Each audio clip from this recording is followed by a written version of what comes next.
7 people were killed, among them retired NASCAR driver Greg Biffle. The private plane went down just after takeoff yesterday morning. Surveillance footage shows the moment that it went up in flames. It's unclear what caused the crash, but poor weather conditions were reported that morning. Biffle, his wife, and 2 children all died in the crash. He just had a heart of gold. We didn't know him, per se, but just seeing the family, hearing about it, it hurts. Joining me now, Mary Schiavo, former Inspector General for the Department of Transportation.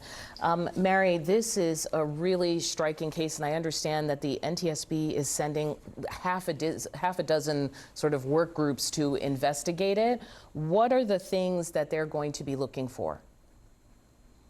Well, the NTSB is sending a pretty big team because there are a lot of these planes out here, and obviously there's a lot to be learned from this one. The teams are going to be looking at the maintenance of this aircraft. It was a 1981 plane. It had had some updates, probably had the engines changed out in about 1999 or thereabouts. Overhauls of the engines, anything maintenance related to this plane, any modifications.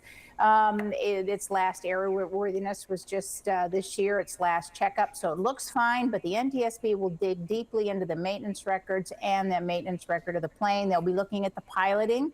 The reports are there are 2 pilots on board. Mr. Biffle also had a pilot's license, so they'll be looking at the decisions they made. And whether weather had anything to do with it. It was bad weather, there were 400-foot clouds and a 1,000-foot ceiling.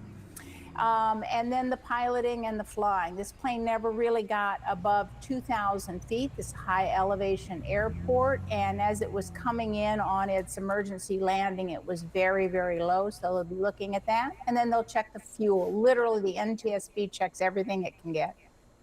Can you come back to the weather for a moment? I feel a little silly asking that, but at the time, I think that beyond rain, there was a helicopter nearby that had to land, right, due to poor weather.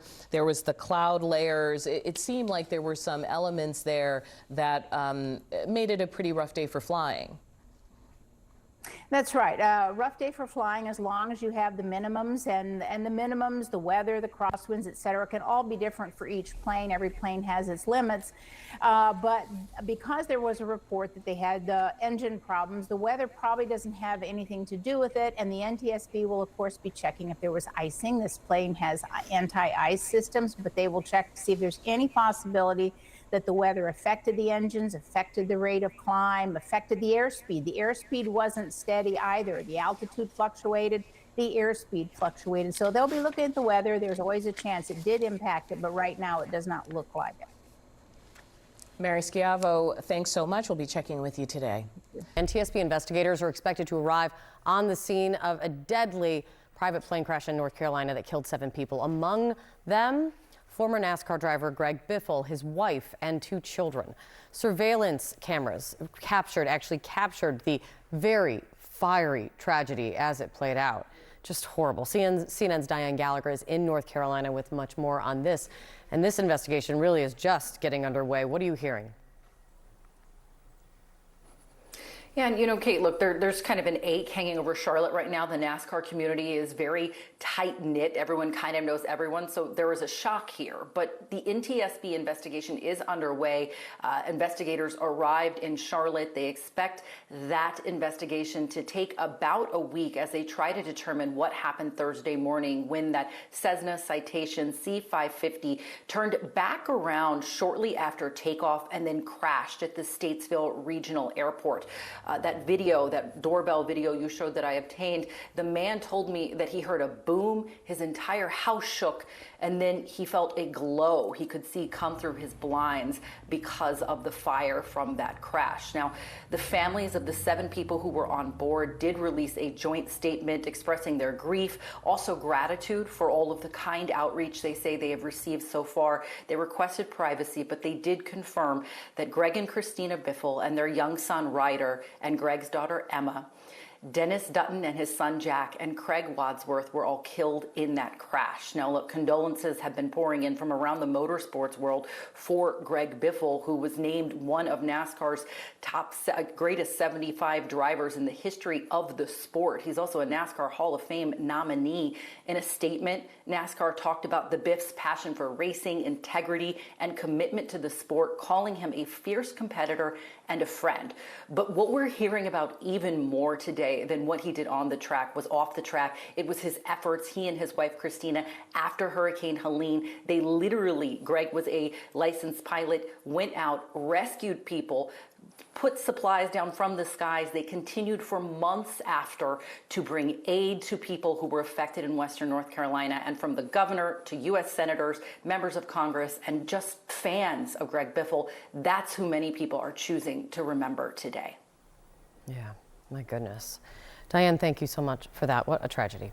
With me now, CNN safety analyst, former FAA safety inspector David Susi. It's good to see you, David. Thank you very much for being here.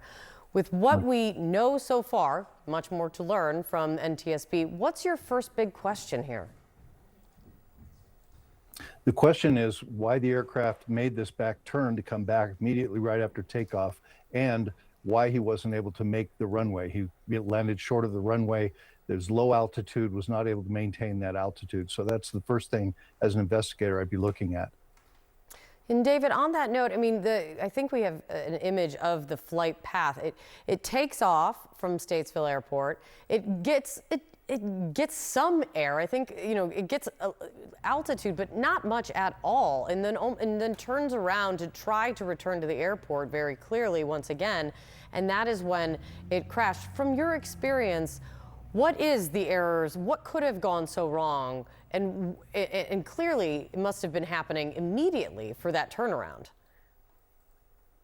Well, some of the information you can gain from this is that if the aircraft took off and made it was a pretty stable takeoff, and then it made a good stable movement to come back around to the left side. So there wasn't any abrupt jumps up and down or anything like that. So it looks like the pilot was in control at the time. So the concern I have is that once it made that left turn and started coming back to the runway, rather than maintaining altitude, continued to descend. So that tells me that it's lack of power or lack of orientation by the pilots. So we have to look at both of those things. Unfortunately, this aircraft does not have a flight data recorder or any kind of voice recorder. So the investigators are going to have to rely on what the air traffic control information is, the communications there, which there was minimal. At this point, they declared an emergency and came back around. But in that flight path, too, you can notice that it's a pretty smooth descent. There's no abrupt change. So it tells me that they were in control of the airplane, but they lacked power to get back to the airport. Very interesting. This plane was a Cessna Citation C550. You've worked on these planes before, David. In addition to not having data recorders, as you're talking about, what else stands out? What is the safety record of these planes? Well, the safety record is quite good, actually, because the aircraft is a very docile aircraft to fly with regard to corporate jets. It has a straight wing. It doesn't have a swept wing like you see a lot in the Learjets and other jets later. But this aircraft is very docile. It's easy to fly. There's a few things concerned. There was a crash back in 2006. And after that, the NTSB issued a warning that when you take off with this airplane, if you have to transition from visual flight, where you're just looking for people around you and you're maintaining flight by sight, if you have to transition from that to instruments, it can be a very big burden on this aircraft, because this aircraft, remember, is before glass cockpits. There's a lot of technology that's not available in this airplane that the current models would have. So when you transition that, then it can be a difficult situation for the pilot. It's very interesting, David. Your knowledge on safety when it comes to some of these planes is always remarkable to me. So thank you so much for coming on. Much more to learn, as I mentioned. NTSB expecting to hold a press conference later today.